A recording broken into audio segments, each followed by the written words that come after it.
Hey, this is your buddy, Peace and Harmony with you here today.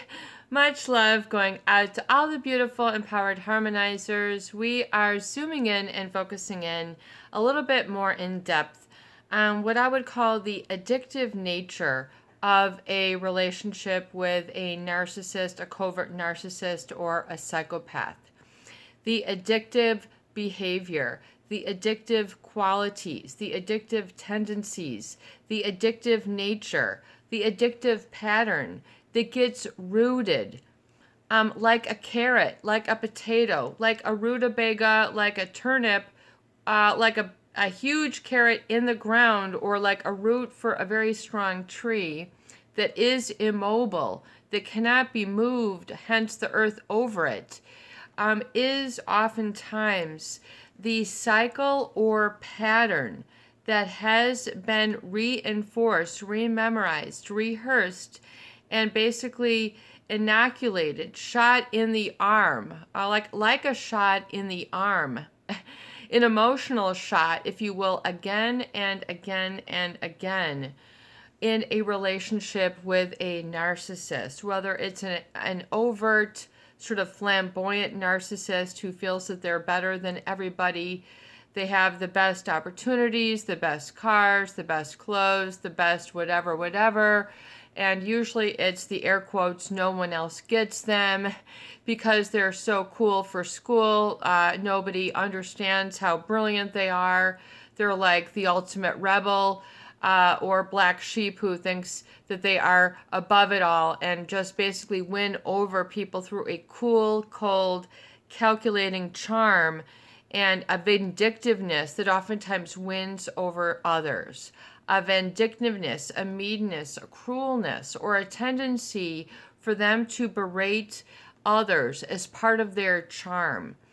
And we're not, we're talking really when we get into an in-depth sort of a black or dark humor, a dark spot of a narcissist relationship, which is their sort of sardonic or sarcastic side, which is this very unique and lethal combination of personality types in relationships that can be very unique, unicorn, and addictive in nature, which means they create a stir, a chemical reaction and experience within the individual that has so many layers, like a cocktail, that if you sip off the top, you might get like the charm, the fun, the parties, and then you drink a little bit more, and then you get the romance, the fairy tale, the romantic intimacy that is far beyond what you've ever experienced before, or the romantic dinners, or there is this sort of uniting with this person. They're your soulmate. They're the best person you've ever met. They're your savior. Your je ne sais quoi was meant to be. Your twin flame. Your love at first sight. There's all this sort of heightened, magnetic, it just happened, in the blink of an eye, a split second. It was just magnetic. Just we were together we were like a perfect fit in a glove. It's just you have this sort of attraction, this sort of magnetic, unquestioned sort of euphoria, which is like a unique concoction, like a drink, like a test tube that you just guzzle in either one shot or three, or maybe you're guzzling the shots over years or even a lifetime. Maybe you were an early drinker. You started drinking at age 2 from this stuff. Whenever it is you began, you began this sort of unique inoculation, this unique, an internal experience, if you will, in the presence of this person, which then overclouds, overshadows, and surpasses others. So even if there are other positive people who are, influential, this abuse or this sort of overwhelm overcasts and overshadows and sweeps out all the good, if you will, kind of like an emotional undertow or an emotional fog, that just sort of sweeps in, and like an emotional tsunami just sweeps in and takes over the coast and just sort of envelops it and sweeps it away with a big tidal wave rush that just takes it back off to sea. And then you're sort of like back off to sea, and in other words, it just sort of sweeps you off your feet. There's this, feeling of omnipotent, just in everything. It just, you feel floating. It's just euphoria. And so there's this quality of this, usually this relationship, which is just like no other. And it usually wins a very special place in your heart, your communication, your vision, your dream.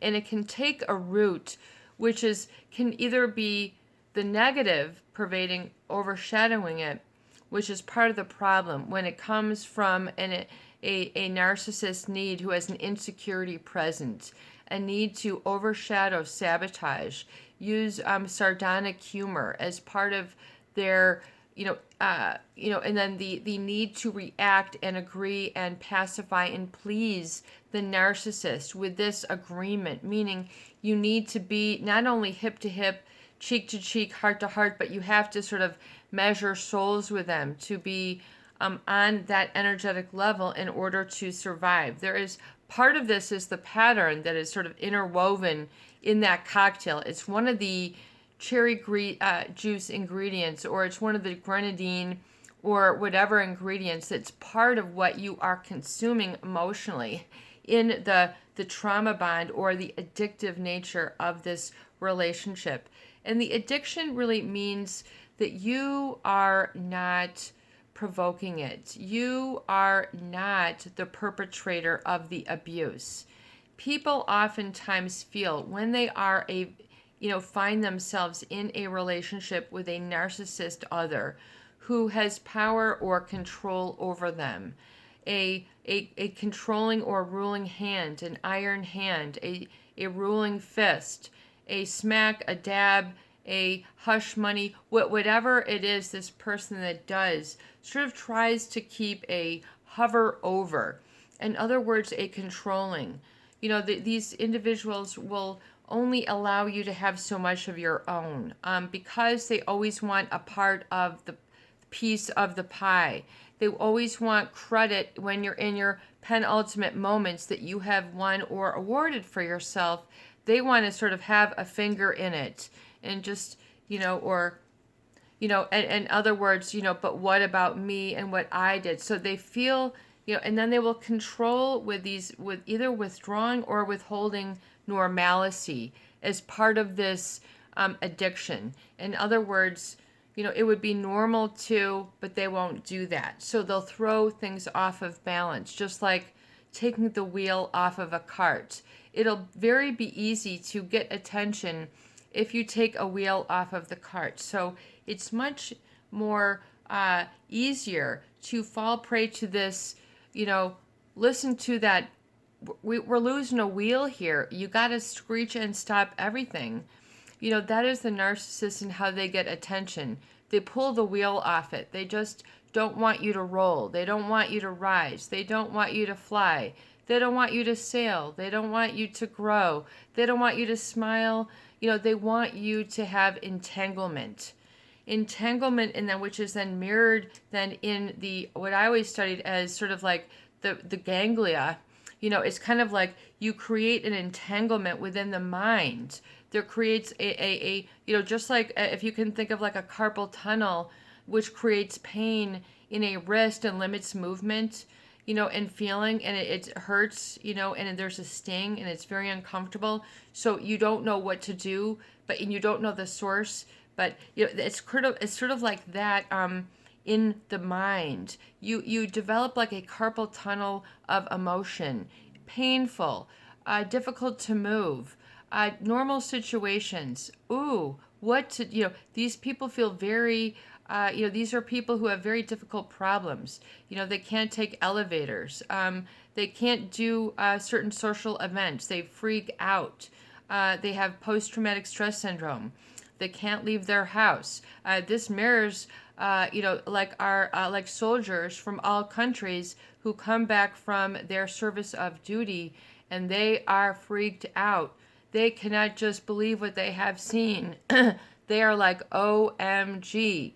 They're riding like whatever they're riding in their big Hummers, their big tanks, their jets, their big tankers, whatever it is they're riding over their donkeys, whatever it is that they're riding, They see what they see. They're in arid, conditions which are based on aggression, and then they come back to their home, and they're supposed to, they got too much unsettling. So they have they have an upset. It used to be called, back in the day, we're based out of the U.S., but I think it used to be called like shell shock syndrome. And then it was post-traumatic stress syndrome, and it was something before that, and and then these people would freak out. They'd be out to dinner and they'd hear glasses clinking, and they go, oh my God, and then they want to run under the table because it reminded them of something. Like they had a physiological reaction. That's how wired they were for that. That's how wired they were. So we're talking about like not an everyday repertoire of behavior that has been wired within you.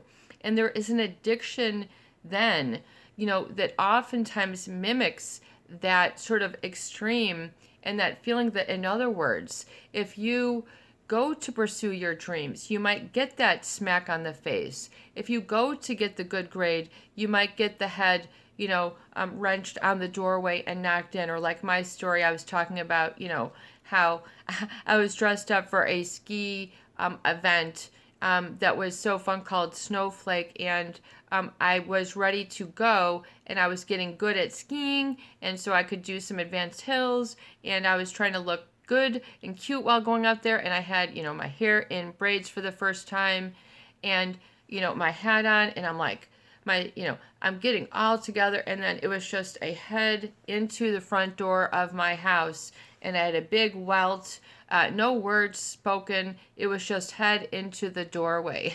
So when you're, at age 12, 13, you don't have the emotional repertoire to sort of deal and process and like speak up and stand up for yourself. It just becomes like a neurochemical reaction, like that chemical, that drink, that whatever your favorite drink is, Long Island iced tea. I've never had one. I guess it's, but in other words, it's a stronger drink than most. So like, let's, for example, this is the Mountain Dew cherry whatever diet. Okay. I know I don't have it all the time, but okay. So drinking this makes you feel a specific way. Now, if you were to drink a Diet Coke, that would make you feel a specific way. If you're going to drink a margarita, and then if you're going to drink a wine, if you're going to drink a whiskeys, I don't drink any of the hard stuff. I don't really drink wine, but so in other words, but you've heard of addiction, and usually the addiction is based on a chemical experience, a neurochemical, a neuroskeletal, a neuromuscular, and this is all you. Like, and so what I'm trying to get through to you is just and appreciate the all you-ness that is experiencing an abuse situation or an addiction, which is unhealthy. Part of a narcissist relationship sets up that automatic trigger, which is very uncomfortable for a lot of people. Just like earlier in our video, and when we talk about, our soldier who has, come back, and they're not all chill. They're not ready to, kick their feet up and get out some popcorn and, watch a good movie. They're like, OMG, they're sweating, they're nervous. They're trying, this is how people live. This is, they're unsettled within. And so it makes that unsettling within, makes it very difficult to create settled without, as you can imagine and appreciate. So if you can develop an appreciation for yourselves, just like if you can have compassion and empathy for our soldier. So if you can understand, have an image of a soldier in your mind who I have met and, several people who have, experienced and, struggle with complex post-traumatic stress syndrome. They have suicidal ideation. They have feeling of fear when there is no present. They've, surmounted the greatest of accomplishments, to whatever. But do you see what I'm saying? And yet they are degraded. They are not respected. And oftentimes they lose the capacity for self-respect. It's just a very, very difficult. So as you can imagine, that neurochemical experience then becomes so pronounced. So part of the roots of addiction are I would say, as I understand it, it's the elevation, or it's the height where it sort of breaks through. So in other words, so people who have addiction to like heroin or cocaine or these sort of things, in other words, the brain, when they are on that extreme an amount of this drug, it creates new neural pathways in their brain, which are then by like a surge, and then it creates like a need or compulsion to sort of go there again. So the person then ends up the true addict, which is very sad, very, very, very, very, very sad. They lose control over that substance. In other words, that part of the brain, which has then been carved out a new place. Think of it like it's creating a new, it's carving out a new tunnel, like a mine in a mine shaft, or it's just creating a new path, like in a beautiful forest. It's creating a new rowboat where the row is, a canoe is going. It's creating a new neural pathway, and it's sort of, there's all this sort of juice going there in that experience that is part of uniquely within that person. And then if other people don't elevate or abuse, and then so then that person does not feel normal without that. So it's just, there's so much correlation to this that you must identify and have appreciation for the experience yourself if you've been sort of in this type of relationship and it been sort of addicted to somebody. I can't let them go. Peace and harmony, all this has happened and I can't get my mind off of them. All this has happened and like I'm just grief-stricken and they're gone, but I still miss them so much. This does not make sense. I mean, all these experiences, they've done this to me. I've seen them with someone else. They wanted to get me fired. They wanted to get, all this sort of negative, despite all the positive that you had tried to sort of, create. And then people oftentimes then don't want to see the truth, and then, just feeling unheard. And, and despite all this, peace and harmony, I still can't let them go. I feel like there's something that I should do and then just sort of let them know that I'm better now. So they have all this sort of unnatural desire to appease and pacify a perpetrator of abuse and damage. Now this is the problem. People become addicted to a perpetrator of harm and damage and hurt and pain. And so, you see people who are in and stuck in relationships, where their spouse is berating them. Their spouse is yelling at them. Their spouse is yelling obscenities, calling them names, threatening them, yelling at the top of their lungs. We're talking about men onto women and women onto men. It makes no difference. Or, homosexual relationships, same sex, it's the same way. I have viewers of all types, all sizes, from all areas of the country, in the world, etc. So what we're talking about, the problem with the addiction, is that these people then get set up to reinforce, rehearse, and rememorize an addiction. Remember that special feeling, which is stronger than most. It doesn't mean more positive. It means stronger. And this also parallels our media, our social media. But anyway, so you get then addicted to the stronger then.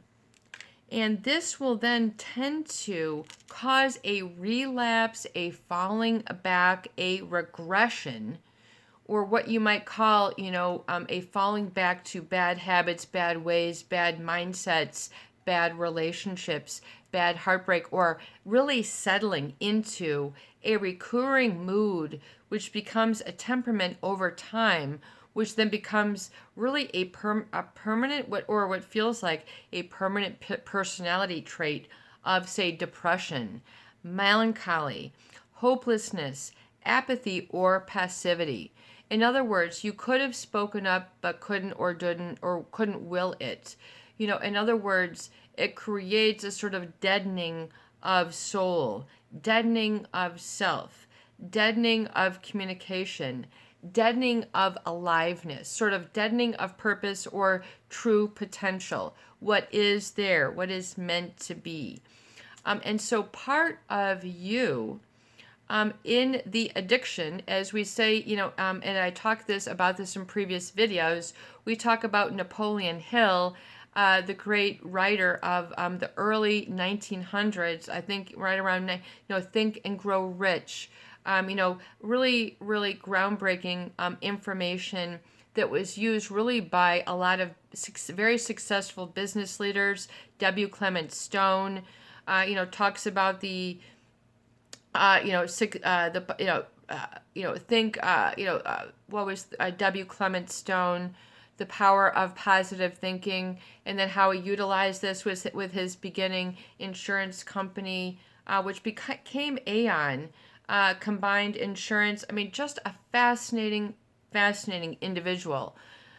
This is really what I'm talking about is you are involved and experienced with something which is very primal and very archetypal and really parallels a lot of other stories, scenarios, books of your, drama in Hollywood, just what's on the screen, the silver screen.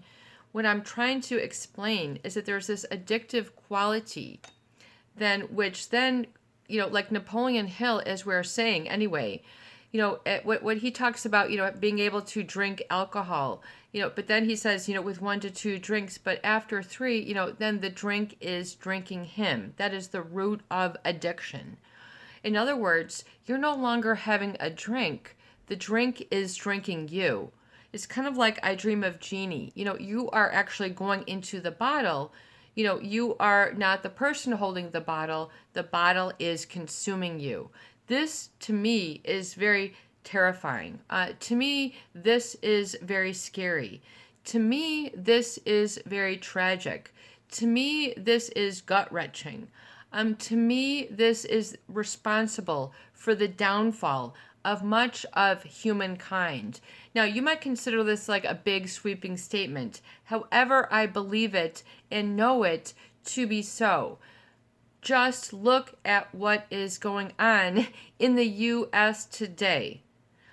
Just look at, that's all I'm going to say. We're not going to make any political statements. We're not on any party. We're just talking about specific addictive qualities, what this does, what this means for relationships, and to understand that when a relationship is addictive, meaning it cannot just be because it has to be on this extreme.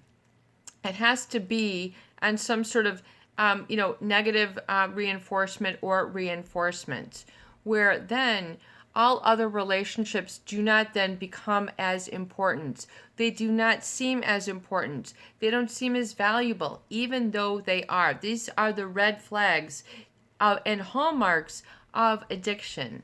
So just like, someone who is on their way to their first Alcoholic Anonymous meeting, they will tell you, or, they have told me, for those people who I have encountered and had the privilege of meeting, that they, this alcohol, caused me to really lose everything that I loved in my life. That is a statement from a very talented, individual who was admitting to alcoholism. And I had so much respect for that individual in that moment, because I think part of his persona is to be like the guy who is always with the drink or whatever, and so, but for him, that he could say, that is not me. My identity is not based on that addiction. I am more than that. So people who come through addiction successfully, they're able to sort of cling onto and know that. They're able to see that and totally process that without a doubt, without the shadow of a doubt. But the narcissist, part of their game book is for you to always have a shadow of a doubt in your soup. It's not glory, it's not radiance, it's not joy. It's you must have a shadow of a doubt, mixed into your soup. What is that ingredient for you? Is it salt, pepper? Is it lard? What is the ingredient? And then can you get that out of your soup and get it with something else? Start using olive oil. Start using coconut oil. Start using sesame oil. Start using something else. But do not put in that ingredient that gives you that heavy, gunky feeling that you have been addicted to. You can be addicted to sugar, candies. The candy bar is eating you. You are not eating the candy bar. Just like Napoleon Hill, the drink is drinking him. If the relationship is playing you and you are not given respect where you stand, and you are always berated, belittled, and you are always seen from behind the glass, that is not fair. That should not be tolerated. But the gaslighting and projection and brainwashing of the narcissist onto those others with whom they would like to keep addicted or trauma bonded, they will lay it on the thickest. They will lay it on the heaviest. There's always, you're always going to be left feeling bad, carrying the shit shovel, whatever it is. You are going to be always the one. There's always going to be this scapegoat. I mean, this is a very particular pattern that really presents itself in many different ways. But then people get addicted to being this scapegoat, which is they get addicted to be disempowered. They get addicted to being passive. They get addicted to being apathetic. They get addicted to giving up. This won't work for me. This never, and then they don't ever get that, like Napoleon Hill says, he's 3 feet from gold. If you had just done that one more 2-step, rode out that tidal wave that tried to take you away, like an addict does, they need to ride the waves of the craving. So in this case, someone who is addicted to alcohol, I would believe, they would have to ride the waves of wanting to drink that vodka or whatever it is that they are drinking and not go to that, and so just like in addiction, you would have to ride the waves of not ruminating, going back, re-imaging, and thinking about that relationship anymore as part of it being integral to your being and your happiness and really the substance of who you are, because a relation, it cannot be really part of the substance of who you are if it is to be strong, or for you to have like what you would consider a true integral fiber of your being, which is sustainable, which is treated with unconditional love and acceptance. The narcissist does not engage in that sort of back and forth. They don't engage in that type of relationship. It is defunct and in deficit of that. It is replete without that. So it exists without. So the addiction, remember, is an addiction which is not healthy. It's an addiction to an individual oftentimes who is a perpetrator of harm and damage and negativity and really making you not feel well. So you might oftentimes not feel well after your relationship. This is a sign and a symptom. A healthy relationship should not feel addictive. You should not feel fearful. You should not feel if you don't do something, then you'd be in danger of losing it. Relationships are really able to be a little bit more, true healthy relationships are able to weather and resist and be resilient of a little bit, more. of a little bit more bruises on the knee, mishaps, foul, but when it gets to be really bad, then that really reaches unacceptable levels, where you are really sort of not feeling good on your own. That's a red flag of being in an addictive relationship. You can be addicted to people, sex. You can be addicted to certain unhealthy activities like gambling, pornography, all these different things that people get lost in. And I think that they do not enjoy that. So you do not have to live as an addict. You do not have to live that way. You do not have to be an energetic vibration to someone maybe who had, this penultimate, image for you, and then caused you to have had like a negative role model. You have to be able to willing to see through that sort of eclipse, if you will. The eclipse of the sun. There was a little bit of a dark spot on the sun today, like Sting says. There's a little bit of an eclipse. Steely Dan. People write about this. I think people who are songwriters sort of talk about this sort of eclipse of connection. And if that is what it is, and then what it makes them feel and do. So you don't have to live this way. This is a sign of dysfunction. You should be able to be free of that, liberated, and not feel that you have to participate in something where you're sort of projected to be a perpetrator of harm when you are not. That is usually and generally always a manipulative tool of a narcissist, which is that of projection and scapegoating, painting everyone else, or usually, particular others in a workplace, a family system, a marriage. It's always the man, or it's always the woman. There's this always tendency. And that is very rigid. And if you've seen that, for years and decades, and it does not change just because the narcissist it is not a changeable. They are wired in that addiction. They will always sort of be that. So you just have to allow them to be in the full of who they are. And so it is. Be at peace with that. It does not mean that you have to blossom or should blossom or be in the same way. You do not need to be and remain an addict. These people who, go through almost like emotional withdrawal symptoms. That is what it is. So you have to really realize that this will become more clear to you with time. And oftentimes, like in our video here, who our gentleman who was able to